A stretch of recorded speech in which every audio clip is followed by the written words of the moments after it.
Okay, അപ്പം എഴുതിക്കോ.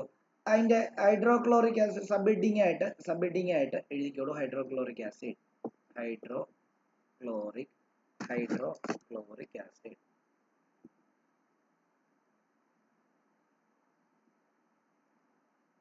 സബ്ഹെഡിങ് ആയിട്ട് എഴുതി. ഇനിയും അതിന്റെ മോളിക്കുലാർ ഫോർമുല എന്ന് പറയുന്നത് ഒന്ന് എഴുതുക. മോളിക്കുലാർ ഫോർമുല എന്ന് പറയുന്നത് എഴുതുക. HCl ആണ്. അതിന്റെ മോളിക്കുലാർ മാസ് എത്രയായിരിക്കും? മോളിക്കുലാർ മാസ്, നമ്മൾ മോളിക്കുലാർ മാസ് ഒക്കെ കണ്ടുപിടിക്കാൻ നമുക്കറിയാം. ഹൈഡ്രജന്റെ 1 ആണ്, അതേപോലെ ക്ലോറിൻ്റെ 35.5 ആണ്. ടോട്ടൽ 36.5 ഗ്രാം ആണ് അതിന്റെ മോളിക്കുലാർ മാസ്. അതിന്റെ ബോണ്ടിങ് എച്ചും സി എല്ലും തമ്മിലുള്ള ബോണ്ടിങ് എന്താണെന്നറിയാമോ? കോവാലന്റ് ബോണ്ടിങ് ആണ്. ബോണ്ടിങ് എന്ന് പറയുന്നത് കോവാലന്റ് ആണ്. ഇനി അതിന്റെ ഓർബിറ്റൽ ഡയഗ്രാം, നമ്മൾ ഓർബിറ്റൽ ഡയഗ്രാം ഒക്കെ ഒത്തിരി പഠിച്ചാണ്, മറ്റേ ആ സെക്കൻഡ് ചാപ്റ്ററിനകത്താണെന്നാണ് എൻ്റെ ഒരു തോന്നല്.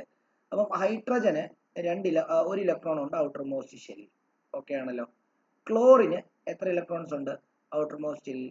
അതായത് ക്ലോറിന്റെ എല്ലാം വരയ്ക്കണം. അതായത് ഓർബിറ്റൽ ഡയഗ്രാം അല്ലയോ. അപ്പൊ ഞാൻ ഹൈഡ്രജന്റെ ഇലക്ട്രോണിനെ ഇൻഡു ഇട്ടും ക്ലോറിന്റെ അതിനെ ഞാൻ ഡോട്ട് ഇട്ടുമാണ് റെപ്രസെന്റ് ചെയ്യുന്നത്. അപ്പോൾ 1 2 3 3 ഷെൽ. ഓക്കെ ആണല്ലോ. ഒരു ഷെല്ലിൽ നോക്കൂ, ഒരു ഷെല്ലിൽ ഇത് വരയ്ക്കരുത്, ഞാൻ ടോട്ടൽ വരച്ചു കഴിഞ്ഞിട്ടേ വരയ്ക്കാവേ. ടോട്ടൽ വരച്ചു കഴിയാതെ നിങ്ങൾ വരയ്ക്കരുത്. നോക്കൂ, ഞാൻ ഹൈഡ്രജൻ ആണ് വരയ്ക്കാൻ പോകുന്നത്. ഹൈഡ്രജൻ, ഇത് ഹൈഡ്രജന്റെ ന്യൂക്ലിയസ് ആണ്. ഹൈഡ്രജന്റെ വെളിയിലുള്ള ഒരു ഷെല്ലാണ് ഞാൻ വരയ്ക്കുന്നത്. ഹൈഡ്രജൻ ഒറ്റ ഷെല്ലേ ഉള്ളൂ. അതിൽ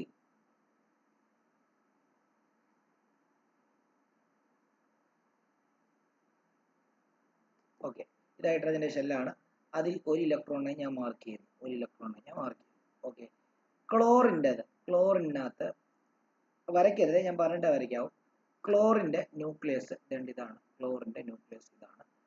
അപ്പം ഇത് ക്ലോറിന്റെ ന്യൂക്ലിയസ്. ക്ലോറിന്റെ ഒന്നാമത്തെ ഷെല്ല്,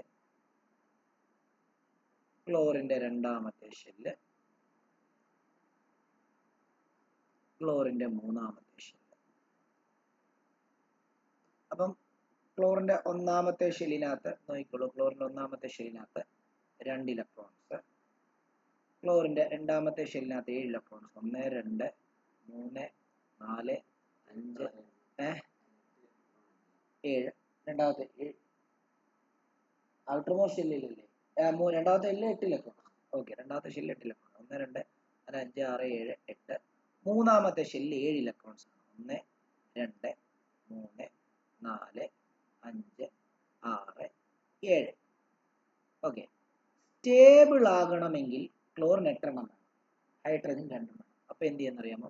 ഇവൻ വേണ്ടി ഇങ്ങനെ ഇവനുമായിട്ട് ഇങ്ങനെ അങ്ങ് ചേരും. ഓക്കെ, ഇങ്ങനെ അങ്ങ് ചേർന്നു എന്ന് വിചാരിച്ചു.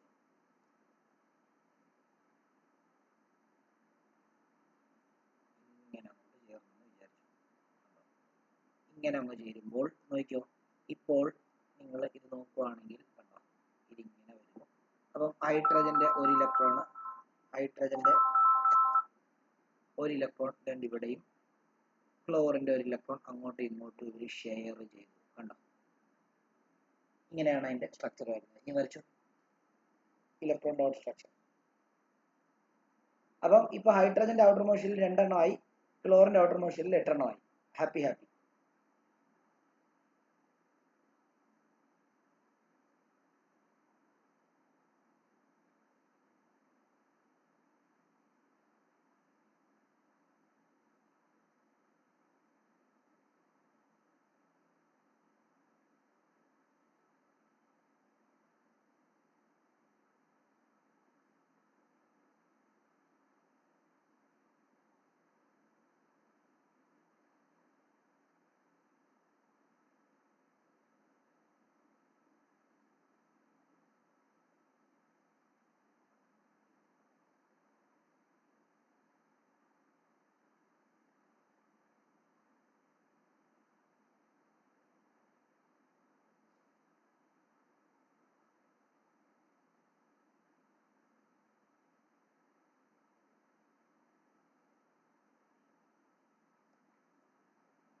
ഓക്കെ, വരച്ചു എന്ന് വിശ്വസിക്കുന്നു. ഇനി ഇവരുടെ ഇവന് ഈ HCl നമ്മൾ ഹൈഡ്രോക്ലോറിക് ആസിഡ് എന്നാണ് പറയുന്നത്, അല്ലെ ഹൈഡ്രജൻ ക്ലോറൈഡ് ഗ്യാസ് എന്നും പറയും അല്ലേ. അതായത് ഹൈഡ്രജൻ ക്ലോറൈഡ് ഗ്യാസിനകത്തോട്ട് കുറച്ച് അല്ലെങ്കിൽ വെള്ളത്തിനകത്തോട്ട് അത് ഡിസോൾവ് ചെയ്ത് കഴിഞ്ഞാൽ അത് HCl ആസിഡ് ആയിട്ട് മാറും അല്ലേ. അപ്പം ഇതിനെ നമ്മൾ ഇത് ശരിക്കും പറഞ്ഞു കഴിഞ്ഞാൽ NaCl നിന്നാണ് ഈ HCl കണ്ടുപിടിക്കുന്നത് ആദ്യം. ഗ്ലോബർ എന്ന് പറയുന്ന സയന്റിസ്റ്റ് ആണ് കണ്ടുപിടിക്കുന്നത്. പഠിക്കണ്ട, ജസ്റ്റ് ഞാൻ പറഞ്ഞതേ ഉള്ളൂ ഒരു ഇൻട്രൊഡക്ഷൻ പോലെ. അപ്പം ഇതിനകത്ത് ഒരു കാര്യം മനസ്സിലാക്കണം, ഇതിന്റെ ആദ്യത്തെ പേരൊന്ന് മനസ്സിലാക്കണം. ഇതിനെ മ്യൂരിയാറ്റിക് ആസിഡ് എന്നായിരുന്നു ഇതിനെ ആദ്യം പറഞ്ഞുകൊണ്ടിരുന്നത്. അത് ശരിക്കും പേരിട്ടത് ലാവോഷ്യർ എന്ന് പറഞ്ഞ സയന്റിസ്റ്റ് ആണ്. അപ്പം earlier it is known as earlier it is known as muriatic acid.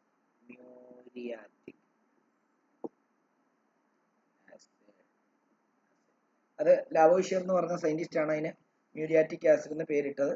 പിന്നീട് ഡേവി എന്ന് പറയുന്ന സയന്റിസ്റ്റ് അതിനെ ഹൈഡ്രോക്ലോറിക് ആസിഡ് എന്ന് പിന്നീട് റീനെയിം ചെയ്യുമായിരുന്നു. ഓക്കെ, അത് എഴുതണ്ട, ജസ്റ്റ് പറഞ്ഞതേ ഉള്ളൂ. പിന്നെ ഒരു ഡോട്ട് ഇട്ട് എഴുതുക. HCl gas occurs in free state in volcanic emission.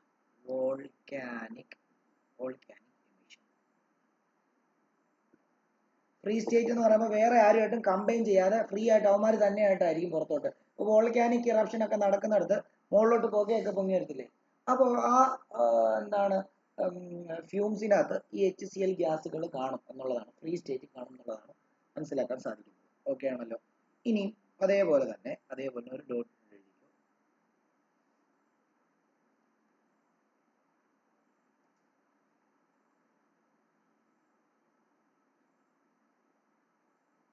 HCl acid is present in gastric juice of mammals. നമ്മുടെ എല്ലാം വയറ്റിൽ നമ്മുടെ ഡൈജഷനെ സഹായിക്കുന്നത് ഈ HCl ആസിഡിന്റെ പ്രവർത്തനമാണെന്നുള്ള കാര്യം മനസ്സിലാക്കുക. And it help in digestion.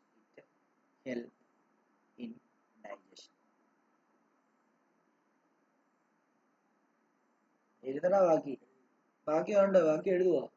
It help in digestion.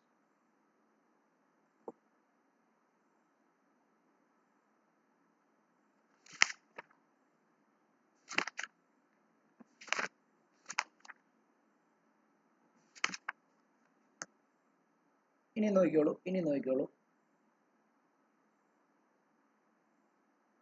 General preparation of hydrogen chloride gas. Heading എഴുതിയോ, general preparation of hydrogen chloride gas.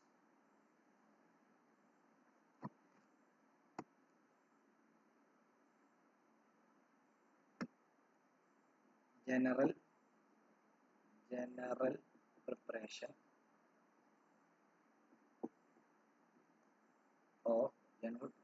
of hydrogen chloride gas. Hydrogen chloride gas.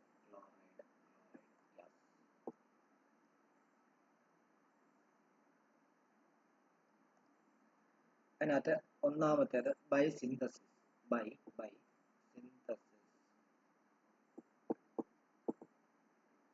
Direct combination. Direct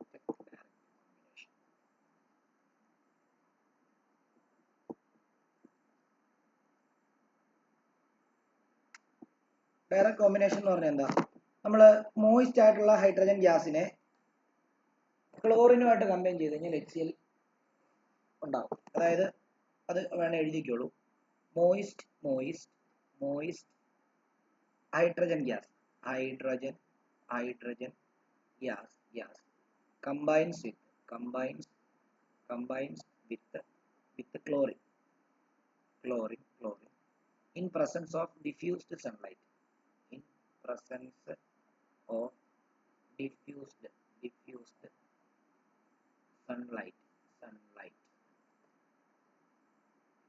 അത് ഇങ്ങനെയാണ് എഴുതേണ്ടത്. H2 plus Cl2 gives എന്താണ് 2HCl. State എഴുതണം. ഇത് gaseous സ്റ്റേറ്റിലാണ് ഉണ്ടാകുന്നത്, ഇതും gaseous state ആണ്, ഇതും അതേപോലെ ഗേഷ്യസ് സ്റ്റേറ്റ് ആണ്.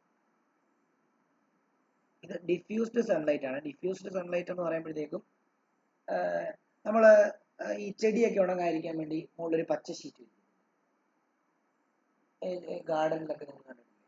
അപ്പൊ അതിനകത്തൂടെ ഡിഫ്യൂസ് ചെയ്തിട്ടാണ് വരുന്നത്, അതായത് ഡയറക്റ്റ് ആയിട്ടല്ല അടിക്കുന്നത്. മനസ്സിലായോ? എന്നാൽ ഈ റിയാക്ഷൻ തന്നെ നിങ്ങൾ ഡയറക്റ്റ് ആയിട്ട് ചെയ്യുവാണെങ്കിൽ, ഹൈഡ്രജനും ക്ലോറിനും കൂടെ ഡയറക്റ്റ് ആയിട്ട് സൺലൈറ്റിൽ വെച്ചിട്ട് റിയാക്ഷൻ ചെയ്യുവാണെങ്കിൽ അത് എക്സ്പ്ലോസീവ് റിയാക്ഷൻ ആണെന്നുള്ള കാര്യം കൂടെ ആലോചിക്കുക. അത് പഠിച്ചോണം, പരീക്ഷയ്ക്കൊക്കെ ചിലപ്പോൾ ചോദിക്കും ഒരു മാർക്കിനൊക്കെ. ഇത് ഡിഫ്യൂസ്ഡ് ആണ്, ഡിഫ്യൂസ്ഡ് സൺലൈറ്റ് ആണ്. അത് എന്നിട്ട് ഇവിടെ നോട്ടെന്ന് എഴുതിയിട്ട് ഒരു കാര്യം കൂടെ എഴുതിയിടുക. നോട്ടെന്ന് എഴുതിയിട്ട് എഴുതുക. this reaction is explosive in direct sunlight,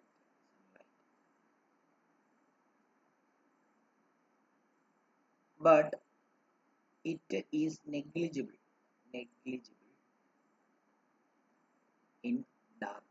അതായത് ഇരുട്ടത്താണ് ഈ എക്സ്പെരിമെന്റ് ചെയ്യുന്നതെങ്കിൽ ഈ HCl ഉണ്ടാവത്തില്ല. നല്ല സൺലൈറ്റിലാണ്, ഡയറക്റ്റ് സൺലൈറ്റിലാണെങ്കിൽ ഇത് പൊട്ടിത്തെറിക്കും.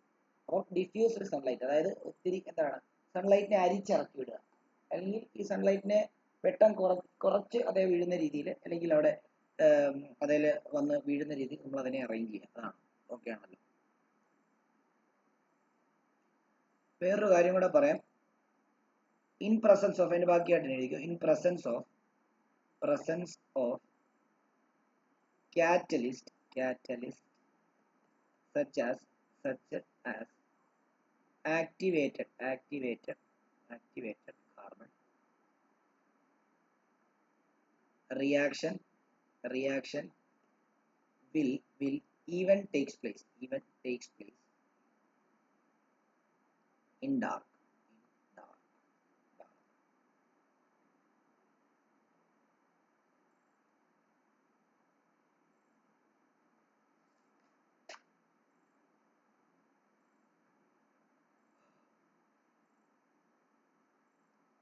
ഇത് ഒന്നാമത്തെയാണ് ഡയറക്റ്റ് എന്താണ് ബൈ സിന്തസിസ് ഡയറക്റ്റ് കോമ്പിനേഷൻ. രണ്ടെന്ന് എഴുതിയിട്ട് ബൈ ഹീറ്റിംഗ്. സാറേ നോട്ട് കാണിക്കാം, അത് എഴുതിയില്ലായിരുന്നു. ഓക്കെ കാണാമോ?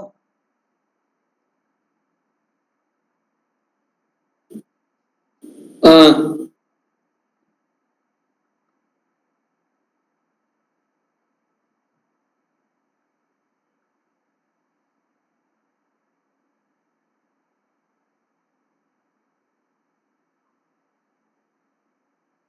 സാറേ എഴുതി.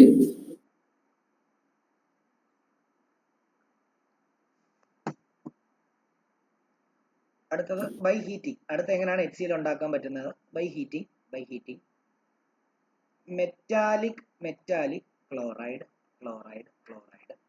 വിത്ത് കോൺസെൻട്രേറ്റഡ് സൾഫ്യൂരിക് ആസിഡ്.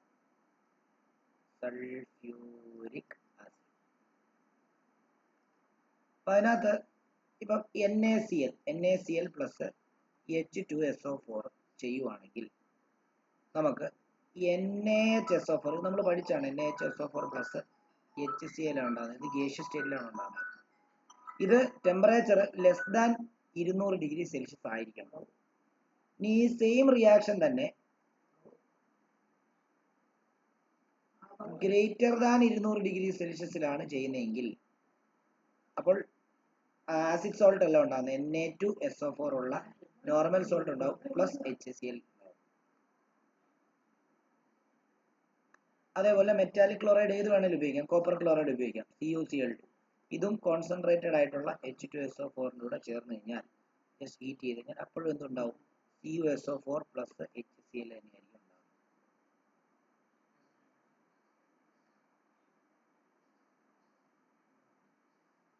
അപ്പൊ ഇതാണ് ജനറൽ പ്രിപ്പറേഷൻ.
ഓക്കെ, അടുത്ത നോക്കിക്കോളൂ.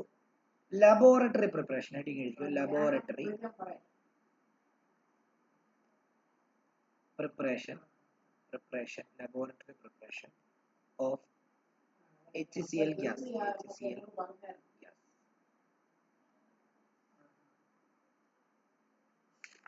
ഇത് പഠിക്കണേ, ഇത് ഇമ്പോർട്ടന്റ് ആണ്. അത് ഇത് മാത്രം പഠിച്ചാൽ എന്താ, പ്രൊസീജിയർ ഒന്നും പഠിക്കണ്ട, റിയാക്ഷൻ മാത്രം പഠിച്ചാൽ മതി. ഓക്കെ, അത് ഓർത്തോണം. അപ്പം ഇവിടെ എന്താ നമ്മൾ ചെയ്യുന്നത് അറിയാം. ഞാൻ എൻ്റെ പ്രൊസീജിയർ എന്താന്നുള്ള കാര്യം പറഞ്ഞു തരാം. അതായത് ഇവിടെ റിയാക്റ്റൻസ് ആയിട്ട് ഉപയോഗിക്കുന്നത് സോഡിയം ക്ലോറൈഡും കോൺസെൻട്രേറ്റഡ് സൾഫ്യൂരിക് ആസിഡ്. നമ്മൾ നേരത്തെ ചെയ്ത അതേ റിയാക്ഷൻ തന്നെയാണ്, ഇത് തന്നെയാണ് നമ്മളിവിടെ ചെയ്യാൻ പോകുന്നത്, ഈ റിയാക്ഷൻ തന്നെ. ഓക്കെ, അപ്പം അതെന്താ, അത് ഒരു എക്സ്പീരിമെന്റൽ സെറ്റപ്പ് ഉണ്ട്. അപ്പം എക്സ്പീരിമെന്റൽ സെറ്റപ്പ് ഉണ്ട്. ആ സെറ്റപ്പിൽ നിങ്ങളുടെ ടെക്സ്റ്റിനകത്ത് അതിന്റെ പടം കിടപ്പുണ്ടേ. അപ്പൊ അത് നമ്മൾ എന്താ ചെയ്യുന്നതെന്ന് ചോദിച്ചു കഴിഞ്ഞാൽ, നമ്മൾ ഒരു ഫ്ലാസ്ക് എടുത്തിട്ട് അതിനകത്ത് കോമൺ സോൾട്ട് എടുക്കും. ആ ഫ്ലാസ്ക് നിങ്ങൾ കണ്ടിട്ടുണ്ടാവും. അതുകൊണ്ട് ഇതാണ് സംഭവം. നിങ്ങൾ ടെക്സ്റ്റ് എടുത്തിട്ട് നോക്കിയാൽ മതി, പേജ് നമ്പർ 142. അതേപോലെ തന്നെ നമ്മുടെ അഭിനവിന്റെ ടെക്സ്റ്റിലെ പേജ് നമ്പർ അറിയില്ല, എന്നാലും ആ ലബോറട്ടറി പ്രിപ്പറേഷന്റെ പടം നോക്കിയാൽ മതിയേ. അപ്പൊ അതിനകത്തോട്ട് നമ്മൾ എന്ത് ചെയ്യാൻ പോവാ, സോഡിയം ക്ലോറൈഡ് ഓൾറെഡി എടുത്തു വെച്ചിട്ടുണ്ട് ഒരു ഫ്ലാസ്കിനകത്ത്. അതിനകത്തോട്ട് നമ്മൾ എന്ത് ചെയ്തു, മുകളിൽ ആ ക്വിസിൽ ഫണലിനകത്തൂടെ നമ്മൾ എന്ത് ചെയ്യുന്നു, നമ്മൾ കോൺസെൻട്രേറ്റഡ് സൾഫ്യൂരിക് ആസിഡ് ഒഴിക്കുന്നു. ഓക്കെ, അപ്പൊ റിയാക്ഷൻ ഇതൊക്കെ എന്താണ് പ്രൊസീഡ് ചെയ്യാൻ തുടങ്ങുന്നു. എന്നിട്ട് എന്ത് ചെയ്യുന്നു, നമ്മൾ താഴെ കൂടെ അതിനെ നമ്മൾ ഒരു ട്രിപ്പോഡ് സ്റ്റാൻഡ് വെച്ചിട്ട് അതിനെ ഹീറ്റ് ചെയ്യുക ചെയ്യുന്നത്. അങ്ങനെ ഹീറ്റ് ചെയ്യുന്ന സമയത്ത് അവിടെ എഫർവെസൻസ്, ചെറിയ ബബിൾസ് പോലെയും പുക പോലെ ഉണ്ടാകുന്നു. അപ്പൊ അവിടുന്ന് ആ HCl ഗ്യാസ് ഇവോൾവ് ചെയ്യുന്നു. കൺട്രോൾഡ് മാനറിലാണ് ഇതെല്ലാം ചെയ്യുന്നത്. എന്നിട്ട് ഈ ഗ്യാസിനെ ഒരു കുഴലിനകത്തൂടെ കയറ്റി വിട്ടിട്ട് നമ്മൾ കോൺസെൻട്രേറ്റഡ് സൾഫ്യൂരിക് ആസിഡ് വെച്ചിട്ട് അതിനെ ഡ്രൈ ചെയ്യുക. കാരണം ആസിഡ് സ്വഭാവമുള്ള ഒരു ഗ്യാസിനെ ഡ്രൈ ചെയ്യാൻ ആസിഡ് ഡ്രൈയിങ് ഏജന്റ് വേണം. ഇപ്പൊ നമ്മൾ ബേസിക് ഡ്രൈയിങ് ഏജന്റ് ഉണ്ട്, CaOയ്ക്കകത്തൂടെ നമുക്ക് ഈ HCl ഗ്യാസിനെ പാസ് ചെയ്യാൻ പറ്റത്തില്ല. കാരണം അവിടെ ബേസിക് സ്വഭാവമുള്ളതുകൊണ്ട് ആസിഡ് ബേസിക് ചേർന്ന് സോൾട്ട് മാത്രം ഉണ്ടാവും. അപ്പം ആസിഡ് സ്വഭാവമുള്ള HCl ഗ്യാസിനെ നമ്മൾ ഡ്രൈ ചെയ്യാൻ വേണ്ടി, അതിനകത്ത് മോയിസ്റ്റ് HCl ഗ്യാസ്, അതായത് അതിനകത്ത് ചെറിയ വാട്ടർ കണ്ടന്റ് കാണും. അപ്പൊ അതിനെ നമ്മൾ മാറ്റാൻ വേണ്ടി നമ്മൾ എന്ത് ചെയ്യുന്നു, നമ്മൾ അതിനെ H2SO4-നകത്തൂടെ പാസ് ചെയ്യുന്നു. H2SO4-നകത്തൂടെ പാസ് ചെയ്യുമ്പോൾ അത് ഡ്രൈ ആവുന്നു. പിന്നീട് അതിനെ എന്ത് ചെയ്യുന്നു, അതിനെ വേറൊരു ഫ്ലാസ്കിൽ നമ്മൾ എന്ത് ചെയ്യുന്നു, കളക്ട് ചെയ്യുന്നു എന്നുള്ളതാണ്. അതായത് the gas is dried and pass through A washer bottle containing concentrated sulfuric acid and it is collected by the upward displacement of air. Upward displacement of air എന്ന് പറഞ്ഞാൽ എന്താ, ഇപ്പം നിങ്ങൾ ഒരു ഗ്ലാസ്സിനകത്ത് വെള്ളം ഒഴിക്കുന്ന സമയത്ത് വെള്ളം ഒഴിക്കുന്നതിന് മുമ്പ് അതിനകത്ത് ഫുൾ എയറാണ്. എന്നാൽ നിങ്ങൾ വെള്ളം ഒഴിച്ചു കഴിഞ്ഞാൽ എന്ത് സംഭവിക്കുന്ന അറിയാമോ, ആ വെള്ളം അടി വന്നിട്ട് ആ എയറിനെ എല്ലാം മുകളിലോട്ട് എന്ത് ചെയ്യും, ഡിസ്പ്ലേസ് ചെയ്യുക. അപ്പൊ അതിനെയാണ് അപ്വേർഡ് ഡിസ്പ്ലേസ്മെന്റ് എന്ന് പറയുന്നത്. ഗ്ലാസ് നിറഞ്ഞു കഴിഞ്ഞാൽ പിന്നെ അതിനകത്ത് എയർ ഒന്നും ഇല്ലാന്ന് അർത്ഥം. മനസ്സിലായോ? അപ്പൊ അതിനെ എന്ത് ചെയ്യുക, എയറിനെ അപ്വേർഡ്ലി ഡിസ്പ്ലേസ് ചെയ്യുക, മുകളിലോട്ട് ഡിസ്പ്ലേസ് ചെയ്ത് കളയുക. മനസ്സിലാകുന്നുണ്ടോ? അതിനെയാണ് അപ്വേർഡ് ഡിസ്പ്ലേസ്മെന്റ് ഓഫ് എയർ എന്ന് പറയുന്നുണ്ടാകുക. അപ്പൊ അതിന്റെ ലബോറട്ടറി പ്രിപ്പറേഷൻ ആണ് ഞാൻ പറഞ്ഞത്. അപ്പം അത് നിങ്ങൾ ആ പടമൊക്കെ ജസ്റ്റ് ഒന്ന് നോക്കിയാൽ അത് കാര്യമില്ല, അത് വലിയ ഇമ്പോർട്ടൻ്റ് ഒന്നുമല്ല. പ്രൊസീജിയർ ഞാൻ പറഞ്ഞു തന്നേ ഉള്ളൂ. അതിന്റെ റിയാക്ഷൻ പഠിക്കണം. എന്താ, നേരത്തെ എഴുതിയ റിയാക്ഷൻ തന്നെ എഴുതിയാൽ മതി. NaCl plus H2SO4 gives. അത് കൺട്രോൾഡ് മാനറിലായതുകൊണ്ട് 200 ഡിഗ്രി സെൽഷ്യസിൽ താഴെയാണ് ഹീറ്റ് ചെയ്യുന്നത്.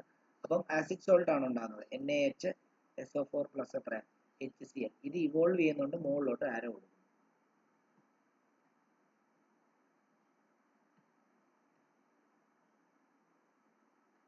പിന്നെ ഈ റിയാക്ഷന്റെ ഹീറ്റ് കൂടിയാൽ എന്ത് സംഭവിക്കുന്ന അറിയാലോ, ആസിഡ് സോൾട്ടിന് പകരം അവിടെ എന്തുണ്ടാവും, നോർമൽ സോൾട്ട് ഉണ്ടാവും, Na2SO4 ഉണ്ടാവും എന്നുള്ള കാര്യം ഓർക്കണം. ഇവിടെ ശ്രദ്ധിക്കുന്നില്ല.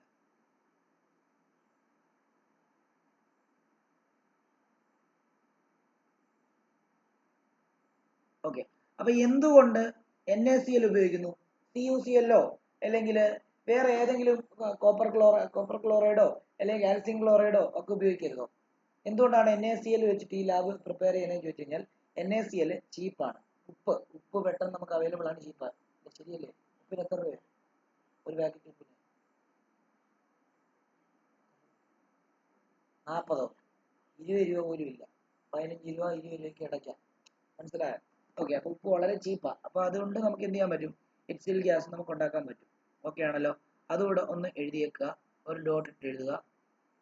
NaCl is cheap.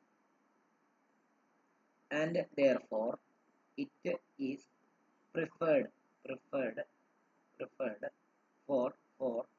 the preparation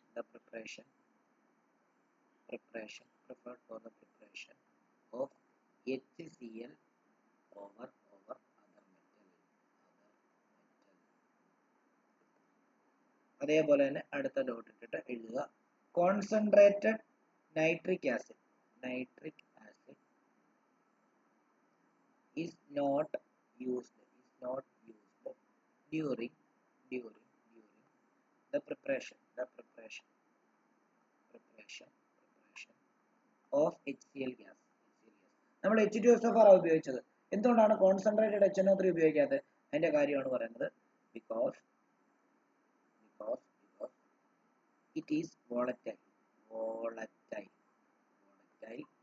and may volatilize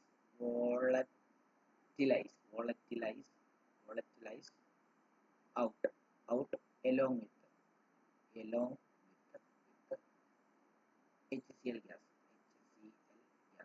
നമ്മൾ പറഞ്ഞിരുന്നു നമ്മുടെ ഉപ്പ് എടുത്തിട്ട് അതിനകത്ത് സൾഫ്യൂരിക് ആസിഡ് ഒഴിക്കുമ്പോൾ മുകളിലോട്ട് പൊങ്ങി വരുന്നത് ആര് മാത്രമാണ്? HCl ഗ്യാസ് മാത്രമാണ്. അതിനെയാണ് പിന്നെ നമ്മൾ ഡ്രൈ ചെയ്തിട്ട് നമ്മൾ അപ്വേർഡ് ഡിസ്പ്ലേസ്മെന്റ് ഓഫ് എയറിൽ കളക്ട് ചെയ്യുന്നത്. എന്നാൽ നമ്മൾ H2SO4 ഒഴിക്കുന്നതിന് പകരം HNO3 ഒഴിക്കുന്നെങ്കിൽ ഒരു പ്രശ്നമുണ്ട്. ഈ HNO3 വോളറ്റൈൽ എന്ത് ചെയ്യും? HCl ആവിയാവുന്നതിന്റെ കൂടെ ഈ HNO3 എന്ത് ചെയ്യും? ആവിയായിട്ട് അതിന്റെ കൂടെ വരും. അപ്പൊ രണ്ടും മിക്സഡ് ഫോമിലാണ് നമുക്ക് വരുന്നുണ്ടാവും. അപ്പൊ നമുക്ക് ക്ലിയർ ആയിട്ടുള്ള ഒരു പ്രൊഡക്റ്റ് ഉണ്ടാവത്തില്ല. അതുകൊണ്ടാണ് കോൺസെൻട്രേറ്റഡ് HNO3 ഉപയോഗിക്കാത്തത്. കോൺസെൻട്രേറ്റഡ് H2SO4 ഒരു നോൺ വോളറ്റൈൽ ആസിഡ് ആണ് എന്നുള്ള കാര്യം ആലോചിക്കുക. ഓക്കെ ആണല്ലോ. ഇനി ഈ ഉണ്ടായ HCl നെ പ്യൂരിഫൈ ചെയ്യുന്ന പ്രോസസ്സാണ് നമ്മൾ പറയുന്നത്. ആദ്യം നമ്മൾ ഡ്രൈയിങ് ഏജൻസ് ആണ് ഉപയോഗിക്കുന്നത്. അപ്പം അതൊരു സബ് ഹെഡിങ് ആയിട്ട് എഴുതിക്കോ. Purification of HCl gas.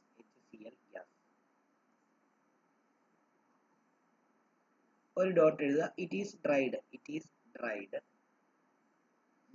by passing through concentrated sulfuric acid.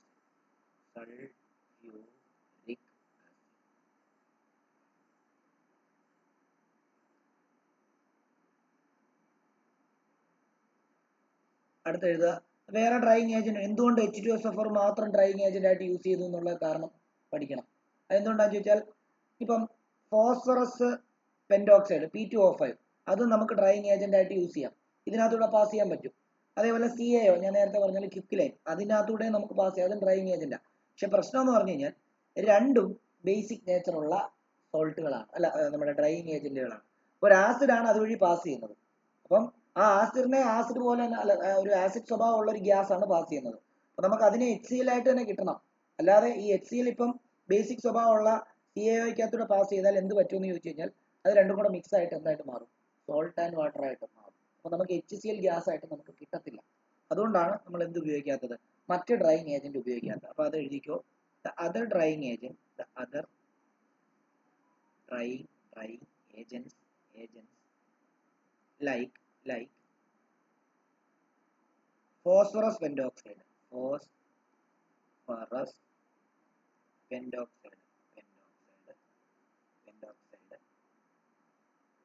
P2O5 and quicklime CaO cannot be used since they react with HCl as they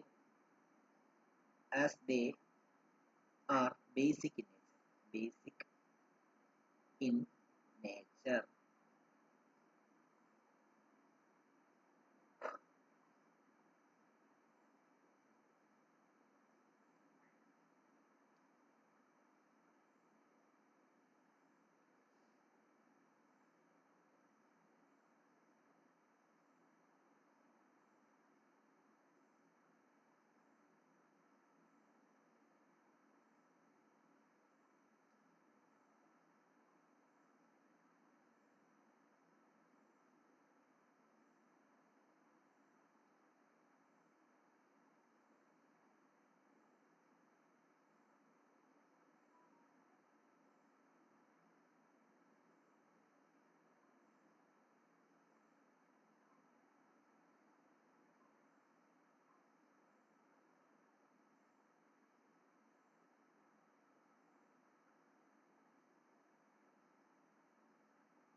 okay, ഇനി നമ്മൾ കളക്ട് ചെയ്തത് എങ്ങനെയാണെന്ന് നമ്മൾ പറഞ്ഞു. എങ്ങനെയാണ് നമ്മൾ കളക്ട് ചെയ്തത്?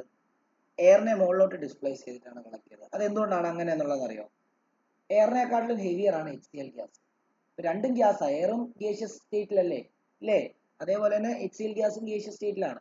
അപ്പം എയർ മുകളിലോട്ട് പറഞ്ഞിട്ട് നമ്മൾ വെള്ളം ഒഴിക്കുന്ന പോലെ, വെള്ളത്തിന് എയറിനേക്കാളും വെയിറ്റ് കൂടുതലായതുകൊണ്ടാണ് എന്ത് ചെയ്യുന്നത്, വെള്ളം അതിനകത്ത് എന്ന് പറയുമ്പോൾ എയർ മുകളിലോട്ട് പോകുന്നത്.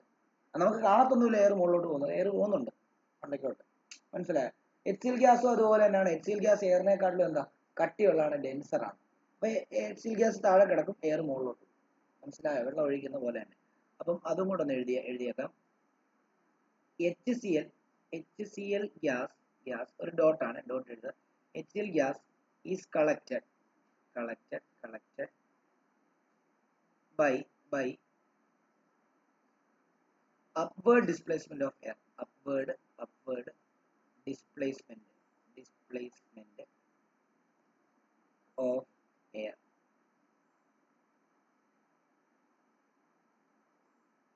As it is 1.28 times heavier than air. അടുത്തത്, it is not collected over water since it is highly. വെള്ളം വെച്ചിട്ട് അതിന്റെ മണ്ടയ്ക്കോട്ട് ഇത് കളക്ട് ചെയ്യത്തില്ല, വെള്ളത്തിനകത്തോട് ഇത് പാസ് ചെയ്യാൻ പറ്റില്ല. എന്ത് ചെയ്യും? ഈ HCl ഗ്യാസ് വെള്ളത്തിനകത്ത് ഡിസോൾവ് ചെയ്തിട്ട് ആസിഡ് ആയിട്ട് മാറും. Okay, since it is highly soluble in water.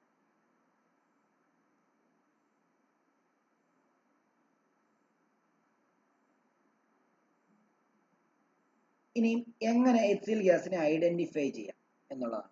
Identification ആണ്. ഉറങ്ങരുത്, ചെറുതായിട്ട് ഉറക്കം വരും. ഓക്കെ, ഇവിടെ നോക്കിക്കോ. അപ്പം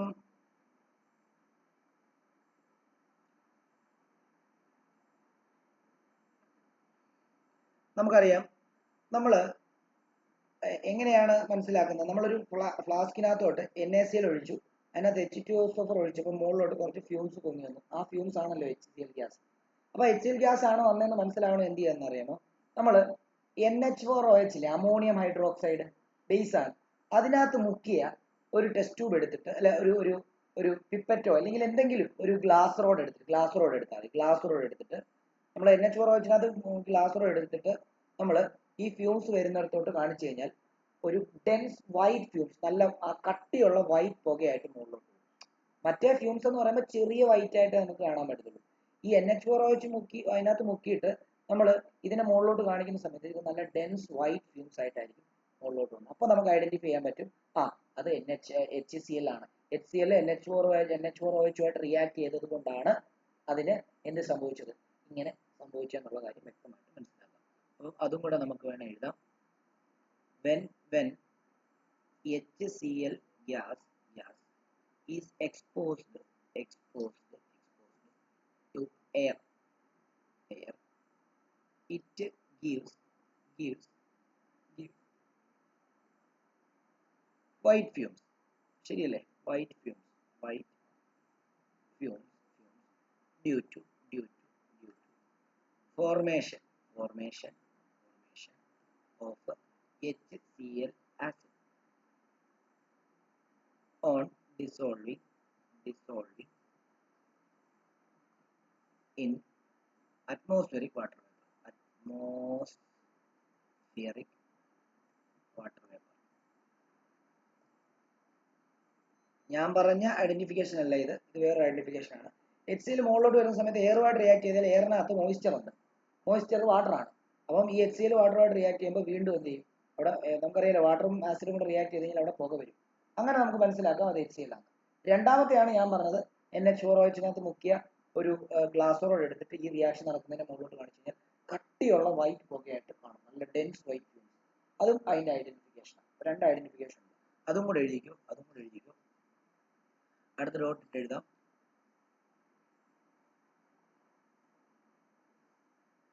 on bringing a glass rod dipped in ammonium hydroxide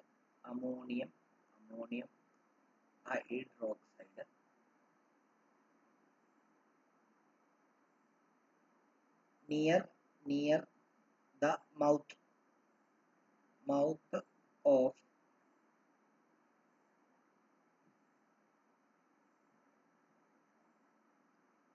flask where NaCl react with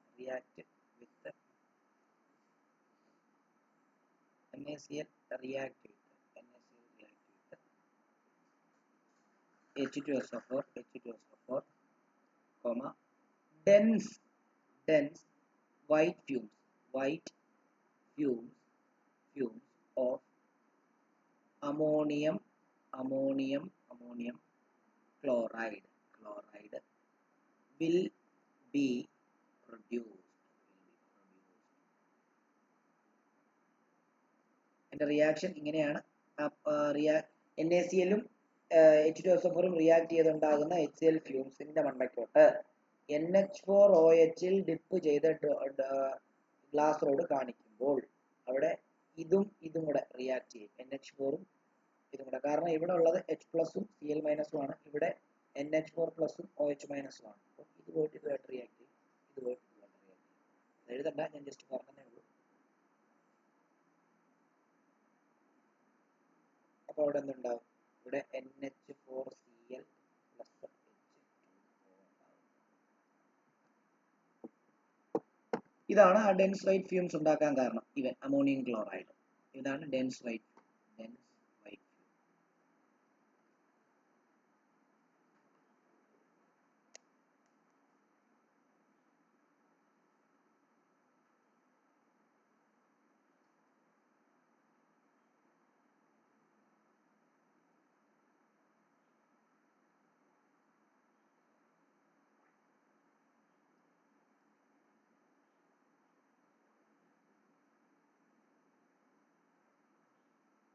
ഒരു കാര്യം കൂടെ ആലോചിക്കണം, കുറച്ച് കണ്ടീഷൻസ് ഉണ്ട് ഈ റിയാക്ഷൻ നടക്കണമെങ്കിൽ.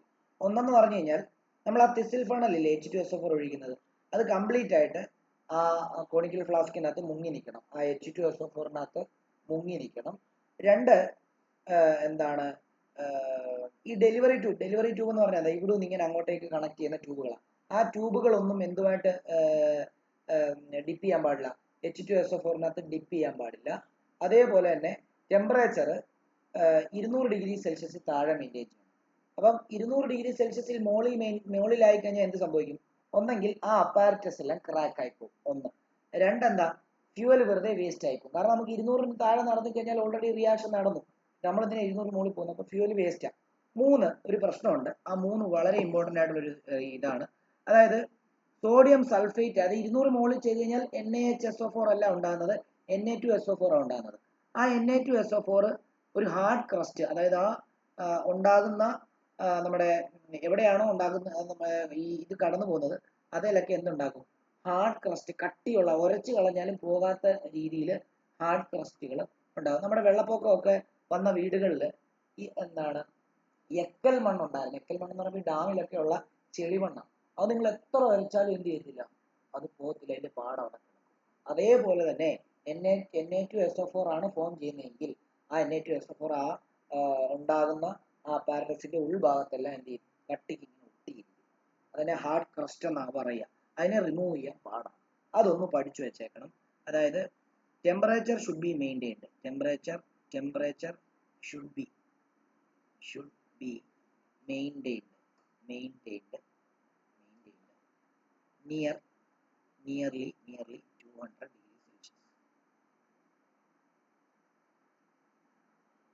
if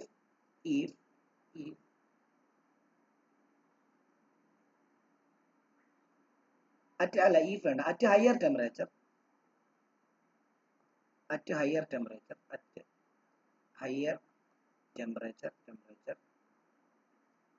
sodium സൾഫേറ്റ് 200°C മുകളിൽ പോയി കഴിഞ്ഞാൽ സോഡിയം ഹൈഡ്രജൻ സൾഫേറ്റ് അല്ല ഉണ്ടാകുന്നത്, വെറും സോഡിയം സൾഫേറ്റ് ആണ് ഉണ്ടാകുന്നത്. sodium sulfate forms a hard crust which stick to the glass and is difficult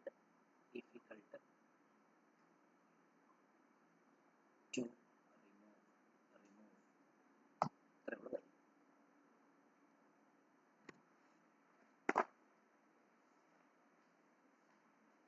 ഒരു അടുത്ത ക്ലാസ് കൊണ്ട് നമുക്ക് ഈ ചാപ്റ്റർ തീർക്കാം. ഈ 2 ക്ലാസ് വെച്ചിട്ട് ഈ ചാപ്റ്റേഴ്സ് എല്ലാം തീർത്ത് പോകാമേ.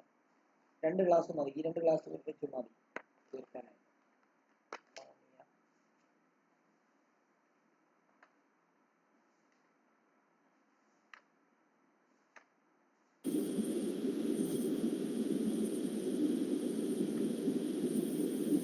സൾഫ്യൂരിക് ആസിഡ് മാത്രമുള്ള ഇച്ചിരി വലിയ ചാപ്റ്റർ.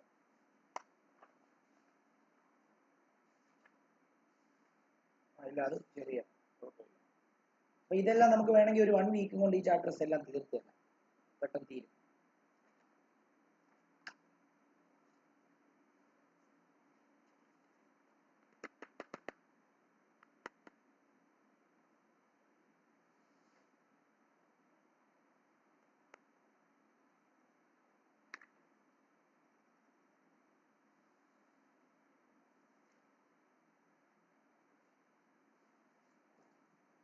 ഓക്കെ, ഒരു കാര്യം കൂടെ എഴുതിക്കോളൂ.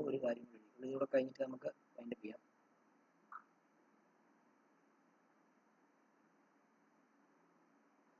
Physical properties of HCl gas. Physical properties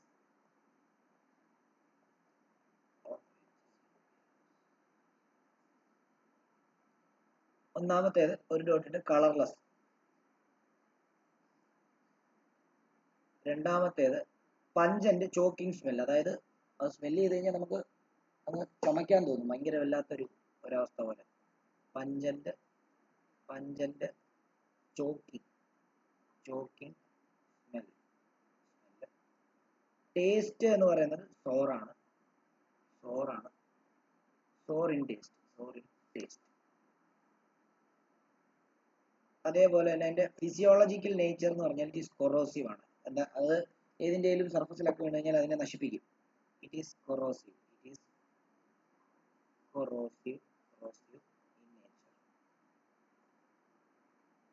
അതേപോലെ അതിന്റെ കൂടെ തന്നെ എഴുതിക്കും physiological nature. It irritates nose, throat, lungs. അതേപോലെ തന്നെ it is heavier than air. അതുകൊണ്ടാണ് എയറിനെ അപ്വേർഡ് ആയിട്ട് ഡിസ്പ്ലേസ് ചെയ്യുന്നത്. Than air.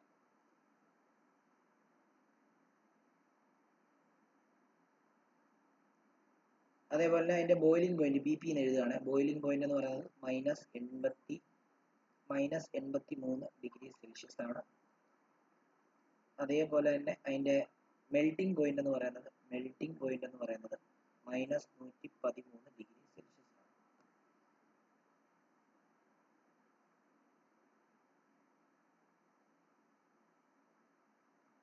പിന്നെ ഹൈലി സോലുബിൾ ഇൻ വാട്ടർ. അതൊന്നും വേണ്ട, എന്നാലും ഞാൻ ഈ സോലുബിൾ ഇൻ വാട്ടർ വേണം, മറ്റേ ഇത് മൂന്നും വേണ്ട. ബോയിലിംഗ് പോയിന്റും മെൽറ്റിംഗ് പോയിന്റും ഒന്നും വേണ്ട, ഞാൻ പറഞ്ഞതേ ഉള്ളേ. Highly soluble in water.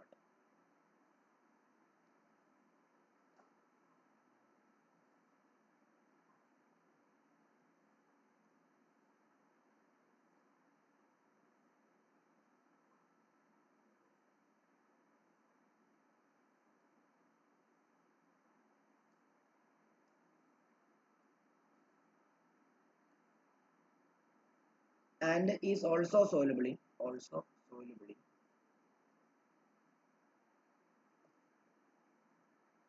organic non-polar solvents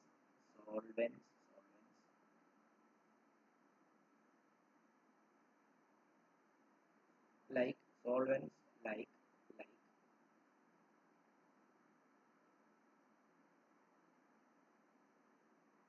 acetone, acetone, acetone, and toluene.